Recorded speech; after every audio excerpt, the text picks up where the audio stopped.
Okay, I think the recording's going. Hi, who's here? Gordon. Welcome, Gordon. Thank you. Thank you. I am looking forward. I'm not sure how many people we're going to get on the call today, but it's happy Tuesday. Hi, I see Ariana's joining. I wanted to get my screen up to show you for today. Let's see if it'll let me do this. Can you tell me if you're able to see my slide? Yep, I can see it. We're going to talk about funding and different ways to get your product to market this week. I was just wondering if anybody had any questions though before we started. Hey, and if I missed something in the question area, please let me know because I'm really bad about going back and forth and looking. But looks like we're good. Okay. You know, it's really challenging to do funding, and a lot of people ask me a lot of questions about this because it's just so unique for every company. And I know I'm on a lot of boards where they're going to get funding, like you always hear about series funding and seed funding, and that's when you're going for really big kind of companies. You know, you start off and you bug everybody you know first, your friends and family, and then you get to the series, and you hear Series A, Series B, Series C, and that's when you're getting the big funds. You know, that's when you're already valued in the millions, and you need more. And you probably aren't thinking that big for what we're talking about here, but it's something for you to think about down the road, because you'll hear things like pre-seed, seed funding, Series A, Series B, Series C. I've seen them go into a lot more series, and then they eventually go IPO usually, or they get bought out at a certain point. So that's kind of the process of how companies work. It's really kind of interesting. I've been involved in the pre-seed funding in a company locally here, and it's just kind of it's challenging because you have no idea how well this company's going to go. You look at a deck that they give you. The deck is basically what you're looking at here at PowerPoint, of what they think they can do and what they hope to do. But we know a lot of companies don't make it, and so a lot of it is your gut instinct of what you can see of what they've planned, and you can see how much that there's a need for these ideas. So, but the funding is a big part of what makes companies successful. So you have to really sell your idea. I wanted to show another way people are making money through angel investors. So I mean, I've invested in companies, and they're usually, they're at the startup phase. You think, hey, this guy, this gal has a great idea. I'm going to give a little bit of help and get this moving along. There's a lot of great angel investors. There's a guy I had on my show, Marty Zwilling, who writes for Forbes. He was a big angel investor. He's got like 1 million Twitter followers, which is so interesting to me because this is like the most calm guy you've ever. He's so not Twitter kind of guy to me. He must have gotten in like on day one. I always ask him about this. I'm like, how do you get 1 million Twitter followers? But he does a lot of stuff like angel investing kind of talk on his site. And, but, angel investors kind of know, they're kind of recognize that it's a risky thing, and they're just trying to get you started. I have a lot of students who like to talk about how they're going to fund everything through Kickstarter or Fundable, or some of these are a bunch of different kind of crowdfunding sites. I put a link at the bottom here if you want to write that down, in case I don't think I have it in class. It's just the bit.ly. It's 35 lowercase g uppercase LUVP is the website. That was kind of interesting about the cost to create an app. It kind of went you through the hours of what it would take to do all this. And I know a lot of you guys are thinking about apps. So put that on there to give you a little bit of insight as to how to even know how much money you need, right? But crowdfunding is about raising small amounts of money through lots of people. And if you've ever gone to any of these sites, you'll see like something like Kickstarter is a big one, of course. And you say how much you need. And if you don't get to the point where you get your money that you forecast is what you need, then you don't get any of it. It's like if time runs out and you haven't raised your money, then that process is over and you just never got it. So I think that sometimes people think they have these great ideas, but then they can't get people excited enough to raise the money. And but I really think that these things are worth it. A lot of them take a percentage, 5%, whatever they take, depends on the site, to let you raise it on their awareness through their site, which is really great. But I was looking at a few of the app type sites, and that's why I put some of these, this App Backer and Apps Funder and App Story and some of these on here, because I know a lot of you were talking about apps. So if you're thinking about using crowdfunding, recognize when you research it that if you don't get the money raised by doing a campaign on their site, what's your backup plan? Because a lot of people go, well, I'll just get money on Kickstarter. Well, what if you can't? So have that as a plan, because sometimes that, maybe you might have to do more than one campaign. Maybe you have to try something else, and just have a backup plan. But I think it might be fun to look at all of these different sites. There's more than this. This is just some that I found to list. But there's, I mean, you hear a lot about Indiegogo and Kickstarter, and you even, GoFundMe and those sites are more for events and people dying and different things. But there's a lot of these sites where you can raise a lot of money. So take a look at some of these just to see if they might be a good fit for what you're trying to do. I think it's because most people hear the success from Kickstarter. Yeah. You know what I mean? They hear like, oh, this game's made. Yeah, so nobody ever talks about how if you don't get it, you don't get anything. Everyone just talks about how it's like, oh yeah, this game was funded by Kickstarter. That's great. And then this was done by Kickstarter, and then it was like, and you do know what happens if you don't reach the goal, right? And everyone's just like silence. They don't know. I don't think anybody thinks about it, right? And this is can you see the chart I have up here? This shows how much money people are pledging through Kickstarter. I need to look this up because I just found this morning, and I don't know. Pledged and actually utilized are different. Like if I put an amount pledged and the thing never goes to the full amount, then it's all gone and I get my money back, right? So I think if they don't reach their target, then the amount I pledged doesn't really matter. I'd like to know if pledged and actually utilized would be what these numbers are. But it's still showing numbers of people who are willing to pledge a lot of money to Kickstarter. And it kind of seems like it was really increasing, and now it looks like it's kind of leveling off at a certain amount. It'll be interesting to see 2020 results, because this just goes through 2018. But it's people are interested in these sites. I think I've pledged on Kickstarter. I think it was the Solar Roadways. I thought was kind of a cool thing, where they were making freeways out of plastic, redone plastic of some sort, and a few other ones. I think one was a balloon, something like it was a water balloon that filled up a bunch of balloons all at the same time. I thought it was kind of a funny idea when I had kids. And I think they sent me balloons or something. They'll send you little gifts and things, to say thank you for being part of our crowd. You know what I mean? And I think it's something I have never crowdfunded my own company. I usually bootstrap or do, or I'm with companies that do seed funding and that kind of thing.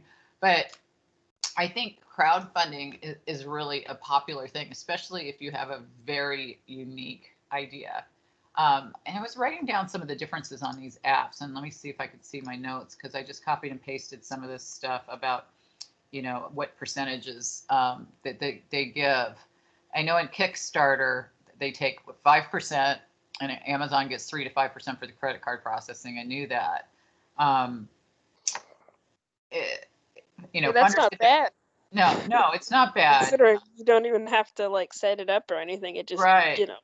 basically takes care of itself until it's over, I guess. Right. It's not bad. AppsFunder, you get 80% of your funds delivered to your PayPal account, and then the rest of the money will come when your app goes live. And they take 8%. So it's interesting to look at how much each one takes, because I hadn't looked at them in a while. I just looked at some of these the percentages, but they all do it a little bit differently. So make sure you know how much you get, when you get it, how you get it. Yeah, because something. Yeah, because if you need the full amount, but you go with the one that they give you 80, and then you got to wait for the rest, you might have factor that in. That might be an issue if you don't have anything else. It's interesting. Well, I mean, this was such a fun and interesting thing when it first came out, because there was nothing like that. I love the idea of it. And some of them have done amazing things with some of these. But it would be interesting. I haven't had a chance to do the research on what percent actually make it and how many fail. I could probably yell out her name on my Echo device, and she probably would answer that. But it's something to think about. And then I wanted to talk about the hook. I talked about how you have to have a great idea, but think about your unique selling points. Your proposition of your value proposition and things that you're offering to people. You can look at the utility, the ethics, cutting edge technology, brand personality, or cost savings. There's a way that you promote this. How are you going to get people interested? Are you getting them interested in your stapler because of what it does? How it gets through thick paper and no one else can get through before? Are you saying that this is the best stapler because, hey, it's all recycled, it's earth friendly kind of thing? Are you saying that it's cutting edge, that now the stapler, instead of heavy, it folds up in the palm of your hand and you can take it with you everywhere? And then brand, what's your clicky thing? Staplers, you really got a hold on me, or something like that. You got to think of what's the brand image. And then cost savings, is that the way you're going to go? That this is going to be the cheapest, best thing ever? I don't think a lot of people who are creative about their idea think about the sales aspect sometimes. And everything's sales, everything. And you've got to think about what is it that's going to appeal to somebody else. Just because you think it's a cool app or a product or an idea, what is going to make other people think it is as equally? You got to, we're back to emotional intelligence and empathy and putting yourself in somebody else's perspective. Because it solves a problem for you, does it solve a problem for somebody else? And for them to want to fund you, you have to show what's in it for them. Always be thinking what's in it for them, not what's in it for you. That's a hard thing for a lot of people to do. And to do that, you have to spend a lot of time just analyzing your customers. I think I said on another time when we talked, some people would sometimes make fake cutouts of their actual customers and put them around them when they would create things, because they would go, okay, I'm talking to all old men that are doing XYZ in their life. You know what I mean? So I can't be thinking from necessarily a young female perspective or whatever it is. You know what I mean? You have to kind of put yourself into your customer's position. What was this person like? And it's not always what you would like. So keep that in mind. But really just wanted to see if anybody I want to go back to on our screen again. I don't need to be sharing. Wanted to see what's going on. Devin's here. Emenu, I want to make sure I say your name right, is here. And want to know if there's any kind of questions or things that have come up since the last time we met in class. No, it's actually going pretty good. My plan is to get going on the main thing later today, so I can at least have something to look at. When you say the main thing, what do you mean by that? The APA format and all that. So there's only 2 weeks. Yeah. The main document, you mean? Yeah, sorry, I break it. When I look at these, for this class specifically, I count the other stuff, the brainstorming as one, something else. And the big thing is the format itself, whatever's in the format. Just because that one, requires more, focus on, okay, yes, it's in this format, it has this, it follows all these things, whereas the other one, it's more of you got to answer the question, so it, Right. it's correct and all that.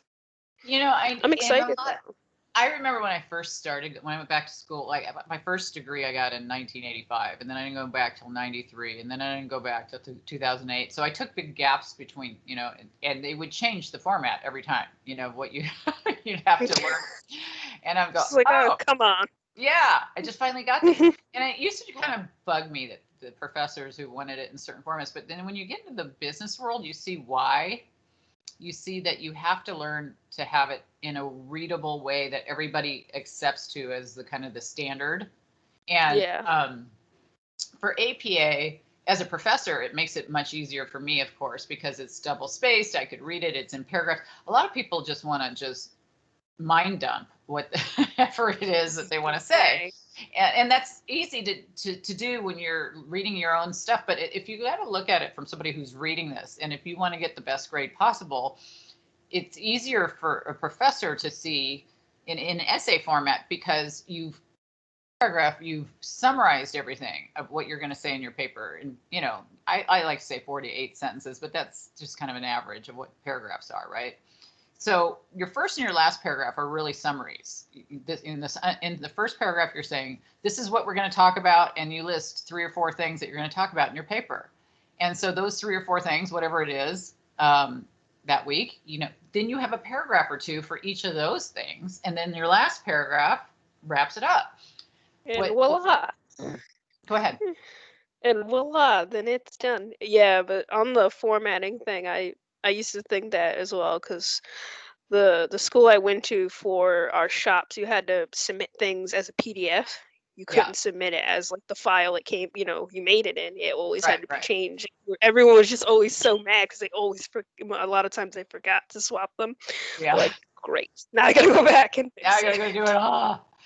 Well, it's what's really challenging is when you get into doctoral programs. If you ever get to that level, I worked as a doctoral chair, which is the highest level in the doctoral program. That if you were going to write your dissertation, I would be your chair, which means you had to get everything approved through me to actually become a doctor yourself.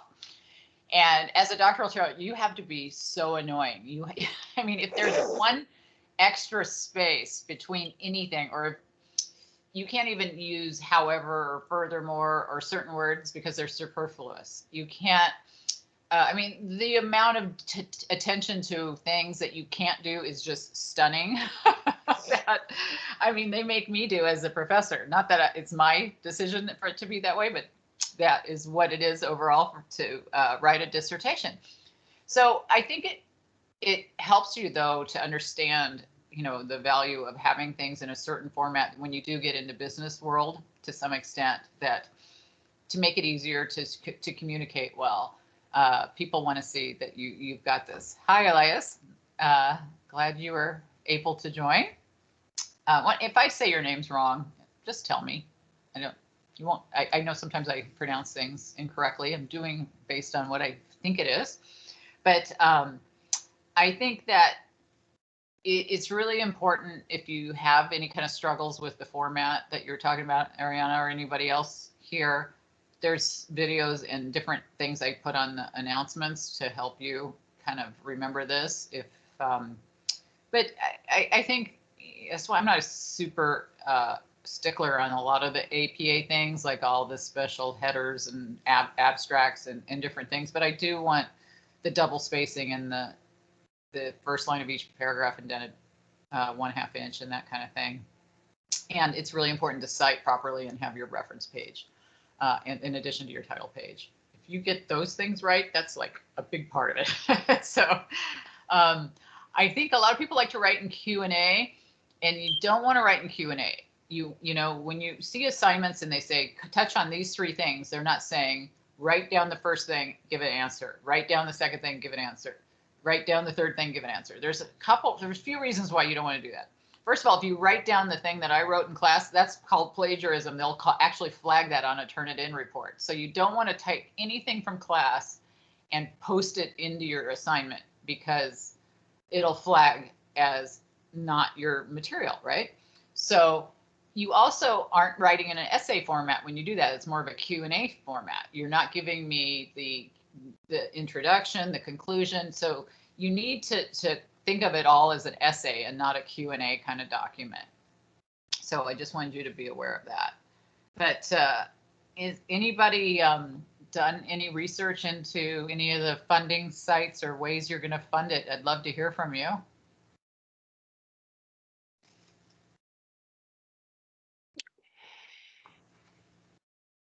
Nobody? It's early in the week, so you don't have to. Sometimes it's interesting to talk about vendors and partners. A lot of you guys are looking at apps. Who are you going to write it for? Are you more interested in Apple? Are you more interested in Google? Where are you going to offer this? If it's a game, who's your partner? Who's your vendor? I think that a lot of people create products, but then they don't research how they're going to get the product to market. They don't think about who's going to want this and why. And if they've already got competitors, why would they want yours? Anybody here written an app in the past that they've gotten on iTunes or anywhere else? I'd love to hear your experience if anybody's done that. I've created very small, simplistic ones because I'm not a programmer. I've just had ways to get to my blogs or different things like that I've created. But my products are offered in, like for my podcasts are offered on iTunes through their podcast sites and things like that. But I would love to hear from people who've actually created more complex apps. So it'll be interesting to see what everybody's coming up with in class. I participated in a game jam and we put it on an HIO type of site, but you don't have to do any of the business side for that type of thing. Tell me what you did have to do, Gordon, because that's really interesting. So we had it's crazy because you only have a couple days to do it. But it's probably everything you don't want to do in business because you have to quickly brainstorm an idea of what you want your application to be. In this case, it was a game. And then you have to develop it and get your product, your MVP, which is the minimum viable product, out as quick as you can and onto the site. But what was your game? So it was called Pirate Pizza. And what pizza? Pirate. Okay. Yeah. And pretty much you were traveling down an island on a ship, and you had to pick the ingredients of the customers that were on the island that were screaming at you for what they wanted, and you had to hit the right keys and launch it at them through a cannon into their pizza box. So yeah, it was just a silly little but yeah, nothing businessy, just a game jam. That's interesting because Domino's has done such an extreme job with their stock price. I think I might have talked about this. I am on so many shows and so many things every day. I can't remember if we talked about it in this class or not. Did I talk about Domino's before? Do you remember? I don't recall. I had a guy on my show. Do you remember, Ariana? No. Okay. I just remember. Okay, so there was a guy who was on my show recently who was talking about all the stocks and if you had bought stocks years ago, what would have been the most successful, what would you have made the most money on? And, everybody was guessing, and it was like Apple and, Google and Facebook or whatever. And he goes, it was actually Domino's. And it's because their stock went up so much. I have to research this because he was just on my show, so bear with me. But he's a reputable guy, so I'm kind of trusting it. He said because of their technology, what they were able to do, and he's not talking, he's talking about how much if you had invested like $1,000 here versus their kind of, how much money you would have made. because of how well they were able to do with their technology of ordering through their apps and things like that. So, Gordon, did you reply? Let me see what you said. Game Jolt, indie games for, okay, so this is that's your Pirate Pizza game. Cool. I'll have to open that and take a look at that. So you guys, you got to look at that. I'm very curious. In case you're joining late, I don't know if you can see his questions, but it's https gamejolt.com /@PiratePizzaGame. Thank you for sharing that. But I think it's interesting to see what companies do well more because of the technology than their product. I don't know how great Domino's Pizza is. You know, I've never even tried Domino's since they changed their recipe. I don't know how many of you guys did. I used to eat Domino's all the time when I was young.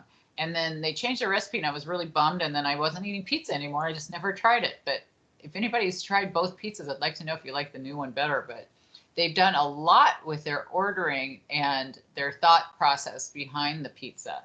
So sometimes it's all about what kind of technology you can offer to companies who already have the products out there.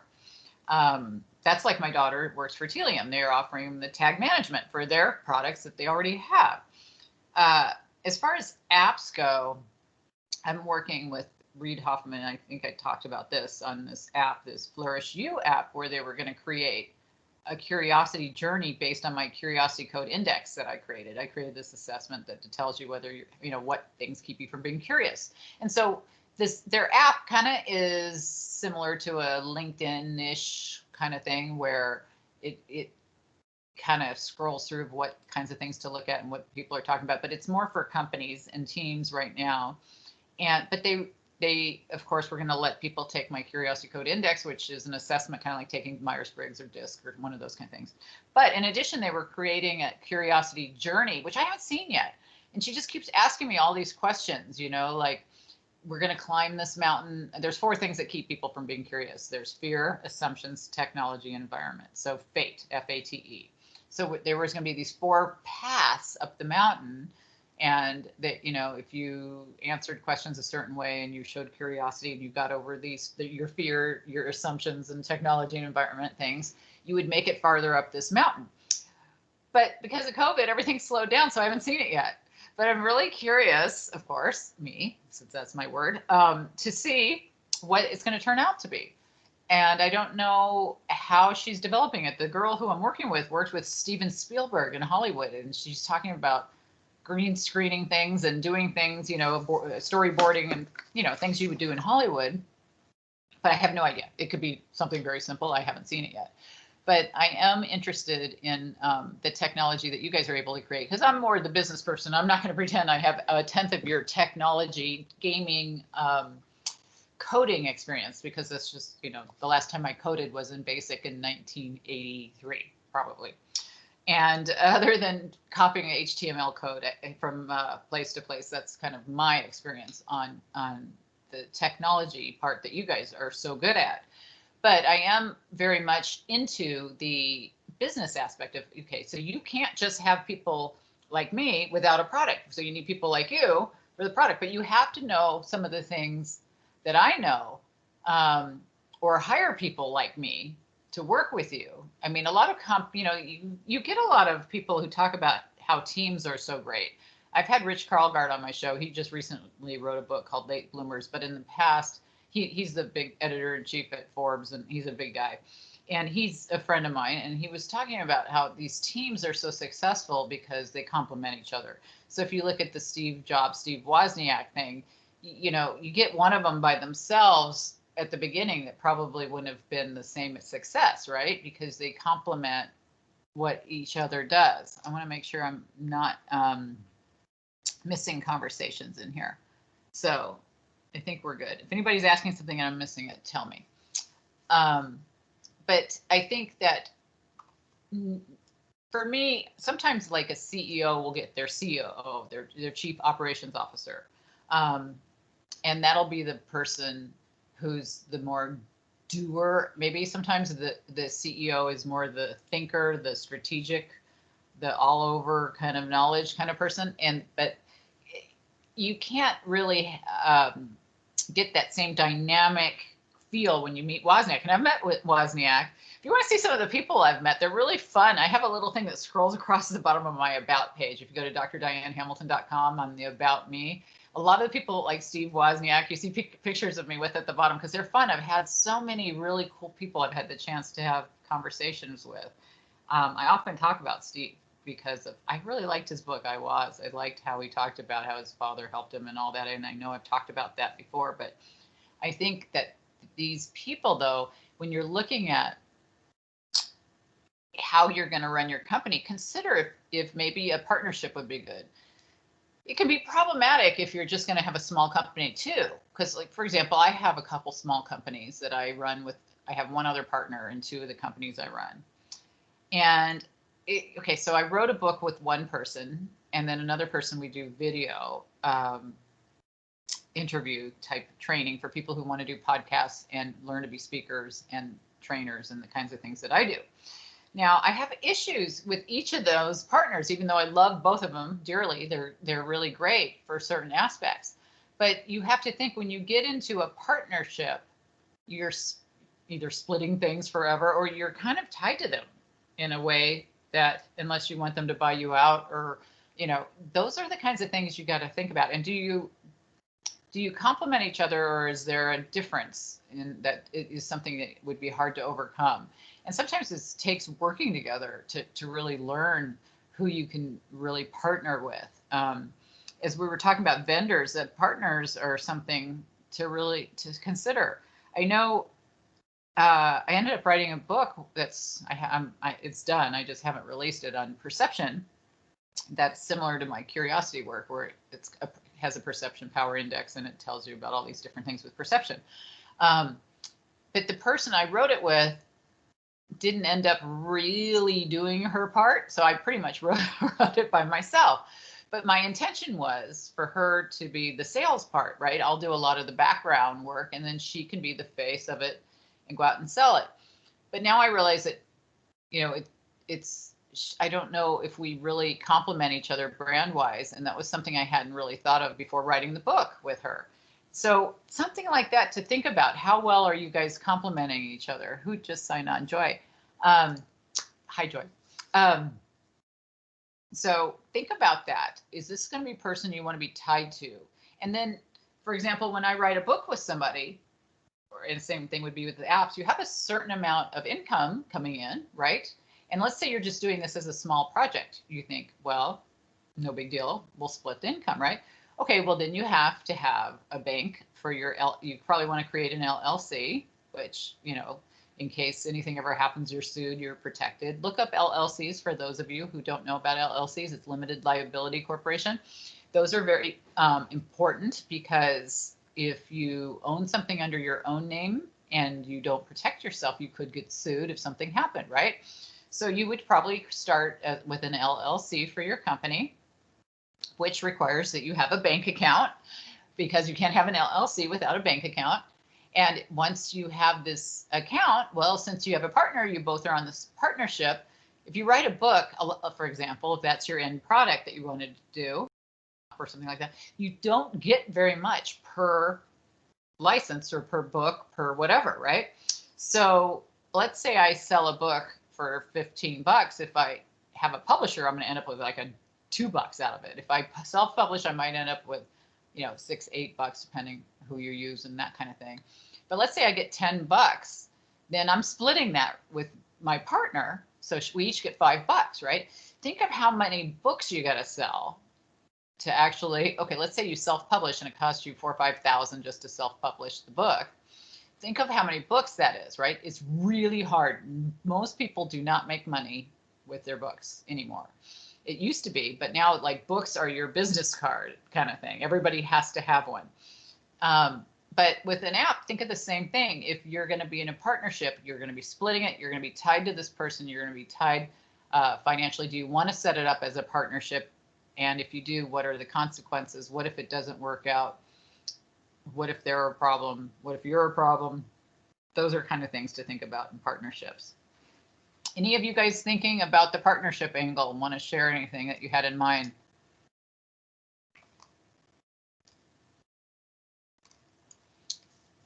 has anybody started working at all on this week's project? I know Ariana had talked about setting up the document. Anything that's coming to mind that you want to know about that I can touch on? And I know we're going to talk again on Friday. And I wanted to mention on Friday that we're going to do it at a half hour earlier on Friday, so 7:30 instead of 8 on Friday. And I'll make an announcement. I noticed I already changed it on the calendar, but just a note. We'll do it a little bit earlier on Friday. You just never know. Sometimes I'm trying to keep it as stationary the time as possible, but sometimes it's hard for me to do it exactly when I have a lot of boards and meetings that I have to be on. And I have about 3 other ones today in addition to this one. So I just want to make sure we covered the things that business methods to finance we talked about. When you're talking about your business method, the strategy behind your method choice, remember to talk about that, because it's one thing to say I'm going to finance it through Kickstarter or whatever, but I need to know why and what are the ramifications of it working, not working, backup plans, why you think crowdfunding would be the right way to go if you go that way, or if you bootstrap. I bootstrap a lot of things because I can. I'm lucky that I have been working. I've worked enough years that I'm actually a venture capitalist to some extent.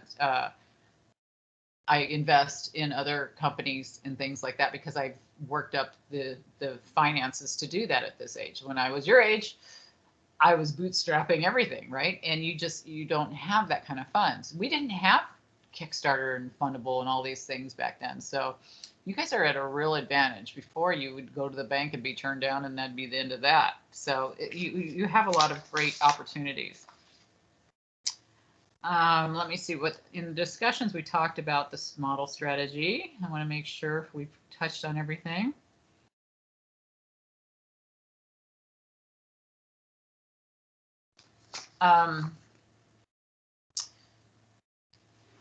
There's different ways though to run your company. You might look at that as you're doing this financing. You mentioned the LLC. You could also be incorporated, how about you provide the funding yourself? You can. That would be bootstrapping, basically. This is your money, and but sometimes it takes more money. If that's the question, Elias, did I answer you properly? I hope.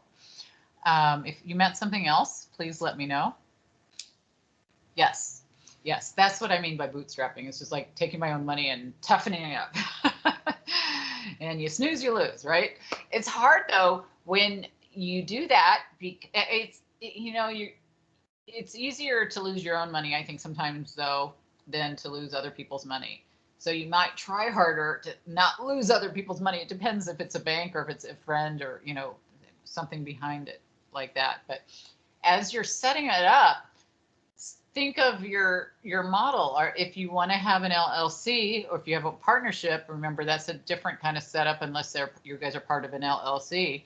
But you can also incorporate your company, but then you've got taxes on your corporation. There's a more of a tax situation. So you would want to look up taxes of having a incorporated company versus an LLC. And I know we're not going to get too much into that in this course, but I just thought for down the road, right now we're more product focused and not so company focused, but those are considerations that you have to consider as you do this, because an app is one thing, but what if it turns into something else and you want to grow and you want to start being the provider of this type of service because your app opened up this brand new door? It's something to consider down the road. I use LLCs for a lot of things. If you guys buy real estate, it's a good idea. If you have investments, to buy your houses in a LLC. Somebody trips and falls and sues you at that place, well, then they can only sue for whatever that LLC is, which is the house. They can't come to you for the rest of your stuff. I also have a real estate license, so I've run my real estate business as well. I've run a lot of different businesses, and they're all kind of different for different reasons. So you learn something from each one. I mean, when you're real estate, you're working for a company, but you really are self-employed because they're just there as your broker, so to speak. So you have to learn to do everything on your own. So I think all of these experiences of creating apps, being a real estate agent, being in sales, being in all these different things, all create this business knowledge that I think is really critical. And I think a lot of people who have taken my courses in the past at UAT, a lot of them, I've had a high percentage of introverts who really didn't like sales, it seems like. And that makes sense because if you're into computer programming stuff, you're really not into the sales aspect as much. And so I know the sales part has been difficult for people in past courses because they just want to create. But if you're not great at the sales part, all your creations are going to go nowhere. So even if you're not into the sales, you have to figure out who is good for the sales. So we're going to think about that this week when you're talking about partners or companies where you're going to offer this. How can you farm out the things you don't like? And I mean, there's a lot of sites that farm out things that I don't like to do, or I like to do, or I don't have time to do. Like I use Fiverr for a lot of stuff I don't have time to do, or I don't want to use my voice on my radio show for my ads maybe. So I'll have an announcer do, hey, and here's Dr. Diane Hamilton, whatever the hell he says. I don't even know. Sorry. So, we have those people who say these things for us so that we don't have to, or sell these things for us so we don't have to. And there's a lot of parts that you just have to recognize that where you are good and where you're not. And I recommend doing a personal SWOT analysis. I don't know if you guys are taught SWOT analysis, probably not because it's a business term, but a SWOT is SWOT, stands for strengths, weaknesses, opportunities, and threats. And companies do that with their products, which I would recommend doing for your product as well. But I also recommend doing a personal SWOT for yourself, which is just look at your strengths, what you're good at, what you can do well, type of things. Then look at your weaknesses, what maybe you need to learn this kind of coding, or maybe you need to learn this kind of promotion or this kind of sales. Look at your opportunities. Look, I could probably put this on this site, or I could partner up with this person. I mean, think of the different opportunities, and then think about the threats, the competition, the environment, COVID, things like that are threats, right, to business right now. And when you come up with your weaknesses and your threats, come up with ways to overcome them. And that, I think, is really crucial, because a lot of people sometimes will recognize things are problematic, but then they do nothing about them. Or you have to create goals to overcome any of these weaknesses. And that means you have to have, measurable ways of achieving these goals. So just saying I'm going to do something is not enough. You got to say I'm going to do it by Tuesday at 3 p.m. in this specific way, right? So get very measurable in ways that you're going to achieve your goals. And as you're selling your app, by what date, by how, when, and think of timelines. It's got to be here. Think of creating a Gantt chart, and so this has to be done while this is being done, while that's being done over here, and some of these things overlap. Look up Gantt charts if you haven't. I'm sure you guys all know that, but just in case. And those are just the process in mind of how you're going to do that. And I do that when I write my books, which is a product I'm creating, right? So I'm having I'm looking at creating the cover while it's in editing, while I'm analyzing how to write the words for the Amazon, while I'm doing, you're doing multiple things at different times, but some of them overlap. So while things are in editing, I can be working on this. And while Apple is reviewing my application for this, I can do this. And so that you don't have everything just stacked one right after the other. A lot of it's overlapping to be more efficient. How can you make your product as efficient and the whole process as efficient as possible is what you need to know. Now, I'm curious if anybody has any more questions, because I just want to make sure we're covering everything. Elias said, was interested in funding it for himself. Now, Elias, what happens when you run out of money then? Do you get another job? Do you have a backup plan? What if it costs more than you have and you thought it was going to cost $20,000 and it costs $40,000? Or what ifs? you have to ask yourself a lot of questions, and that's whether you fund it or not. There's a lot of alternatives that you have to have in your mind of different options and backup plans. And it's all about having foresight and predicting. You got to have the end in mind and then kind of map it out in your head. And that's why I thought that link I had given earlier, and let me look at what it was again. I thought it was kind of interesting for those of you who created apps. It was bit.ly /35 lowercase g uppercase L U and then lowercase UVP. Had a kind of an interesting breakdown of all the things required to do the app. And I think if you're not going to do an app, thinking in terms of the same thing for a product, how many hours is it going to take to do this? How many days and weeks does it take to, based on this production to get this done? How many people are required in the process? And how are these people going to be paid? Let me see what the next question was. Thank you for posting that, Gordon. Anybody wants to look, it's in the Q&A, the link to what I just said. Did you happen to click on it, Gordon? What do you think of that? Is that helpful to you? Yeah, I actually thought that was super helpful. Really nice when you don't know really how to figure it out right away. If you don't have a lot of experience, it's really nice to look at what people who has had experience has had to go through. It's really true. You don't want to reinvent the wheel. And there's so many people, there's no excuse to have to reinvent the wheel now with YouTube and all these other people sharing everything of how to do things. When I did my Curiosity Code Index, I had to teach myself factor analysis to be able to figure out the 4 factors that inhibited curiosity. And I'm not a particular fan of statistics. I mean, I know some people are, I don't get it, but I, of course, had to take it for my bachelor's, my master's, and my doctoral program. So I had to take a lot of statistics. It just wasn't my favorite thing. And we never did factor analysis in any of those classes. So I thought, well, this would be interesting to learn this. So I actually did a lot of research after working with these psychometric statisticians on YouTube just to see how to utilize, because back then Excel didn't let you do statistics when I went to school, because I went to school 100 years ago before you guys were all born. And now, there's an add-on for Excel, and just to figure out that add-on and how to run the data and all that, it was really kind of cool, because they used to have something called SPSS, which was the statistics software that everybody used. They still do. It's IBM's, I think.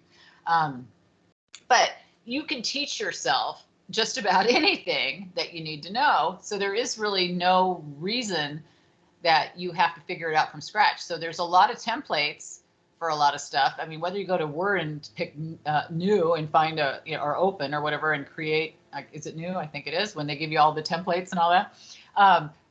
There's a lot of documents that'll format things in a way that people have already thought of the process behind things. There's so many different Gantt chart software programs or whatever. It's just a lot easier than it used to be, where we had to write things down on a piece of paper and go from there.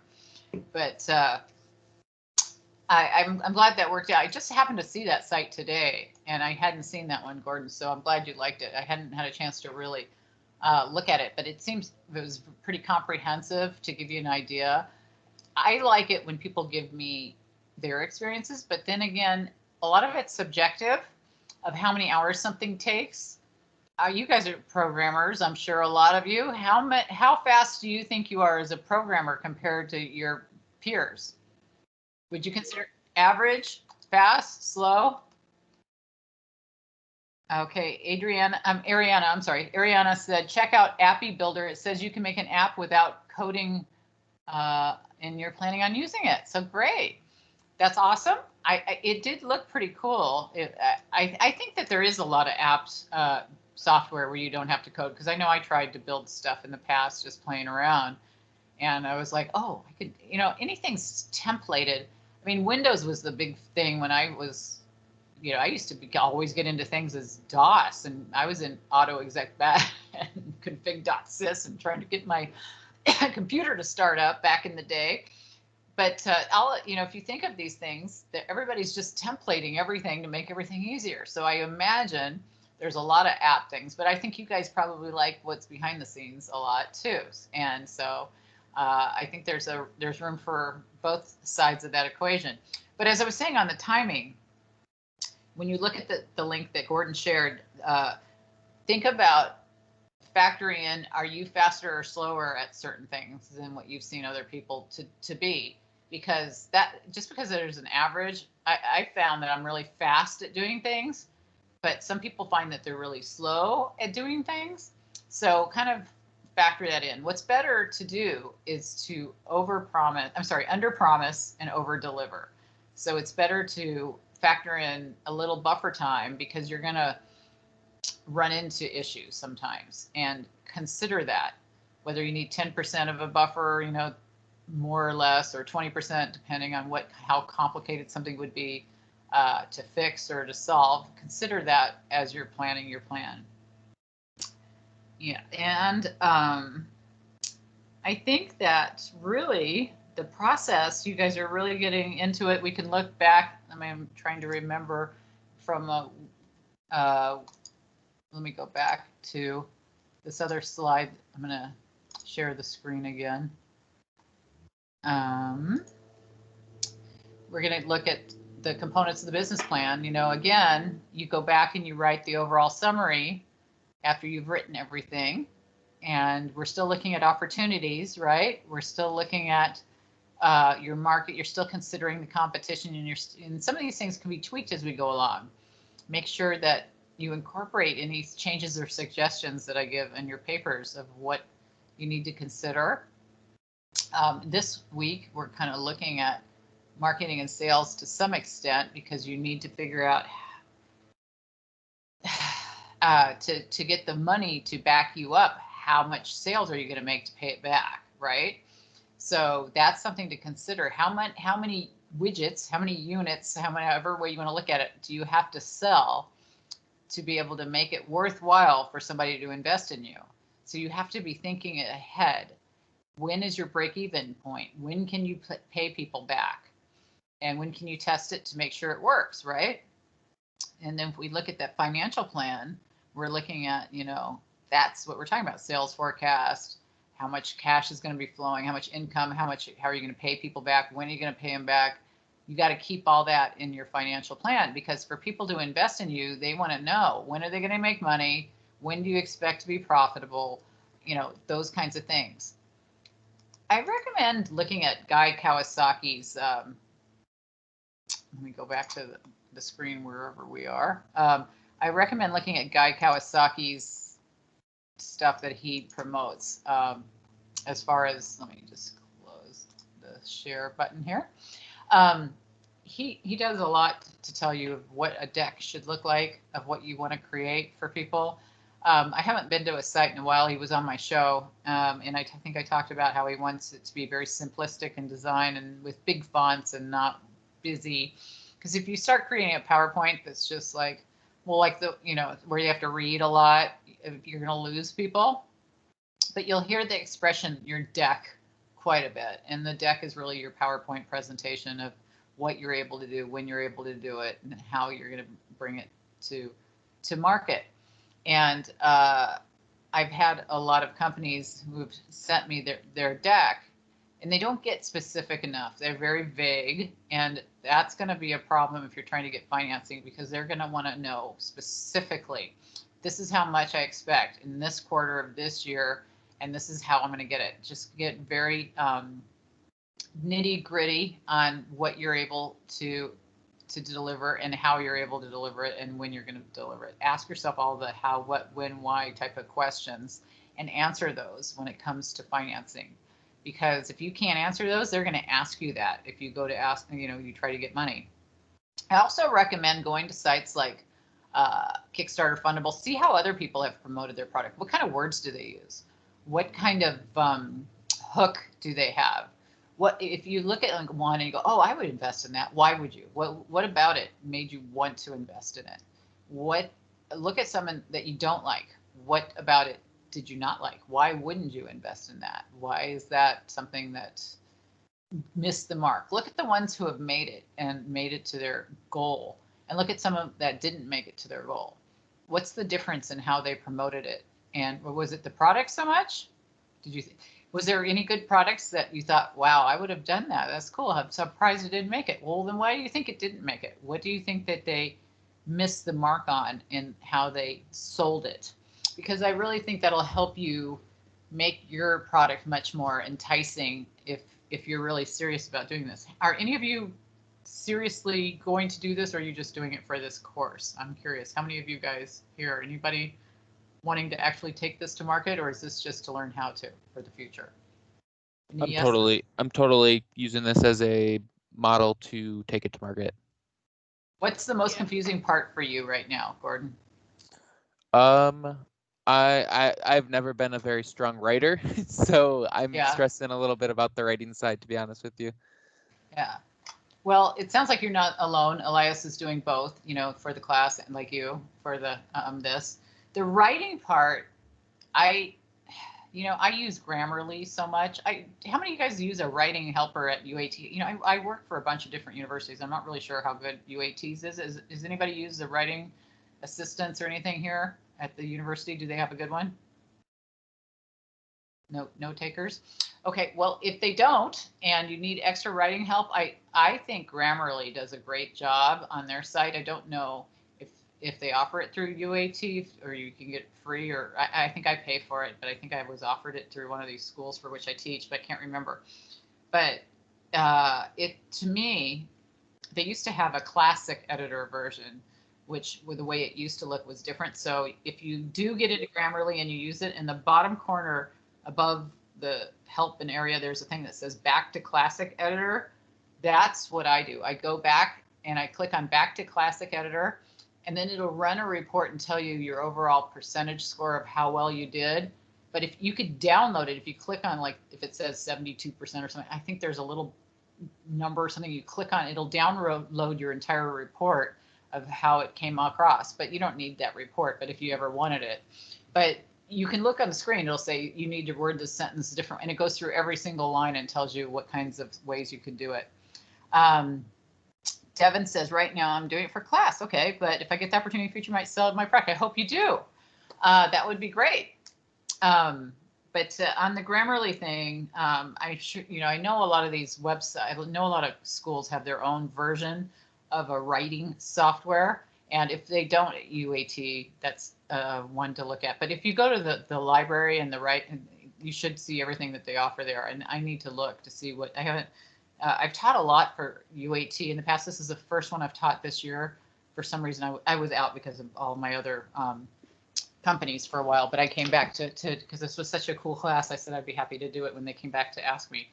But I am not up on their writing center right now. I need to do that. If you guys have any other questions, though, we're going to meet again on Friday. Like I said, 7:30 instead of 8 on Friday. But thank you for all the contributions. I love it when you guys talk and these things. It makes it fun. So we'll see you in class, everyone. Have a good week. You too. Bye-bye. Bye-bye. Bye.